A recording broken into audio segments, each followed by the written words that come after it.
क्या आपको भी चाय पीने का बहुत ज्यादा शौक है? आप दिन के 10 रुपए या 20 रुपए चाय पर खर्च कर देते हैं। घर में रहते हैं तो हर एक घंटे में आपको भी चाय की तलब सताती है, और दफ्तर में भी होते हैं तो थोड़ी थोड़ी देर में कहते हैं चलिए आए चाय पीते हैं। देखिए, वैसे चाय के रेट तो बहुत महंगे हो गए हैं, लेकिन अगर आप अपने इस चाय की लत पर, इस तलब पर कंट्रोल कर लेते हैं तो दो फायदे होंगे। पहला, आपकी सेहत यानी कि हेल्थ अच्छी रहेगी। दूसरा बचत बहुत जबरदस्त हो सकती है। आप करोड़पति बन सकते हैं। सही सुन रहे हैं आप, करोड़पति बन सकते हैं। कैसे? ध्यान से सुनना अब इस खबर को।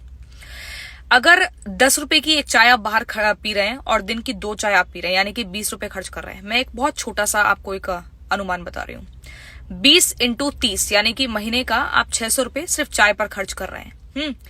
उन्हीं पैसे को अगर आप म्यूचुअल फंड में इन्वेस्ट कर देते हैं, यानी कि सिस्टमेटिक इन्वेस्टमेंट फंड, जो प्लानिंग होती है SIP, उसमें अगर आप इन्वेस्ट करते हैं तो 15% का अगर आपको ब्याज मिलता है, और 40 साल तक आप इस तरह से इन्वेस्ट करते हैं, तो आप 40 साल बाद, अगर आप 20 साल के हैं और 40 साल तक लगातार अपने 600 रुपए SIP में डालते हैं, तो आपके पास फंड इकट्ठा हो जाएगा 15% ब्याज के हिसाब से लगभग 1,88,00,000 रुपए। लेकिन वहीं अगर 20% ब्याज मिलता है हर साल का, तो आपके पास 10,21,00,000 रुपए लगभग इकट्ठा हो जाएंगे।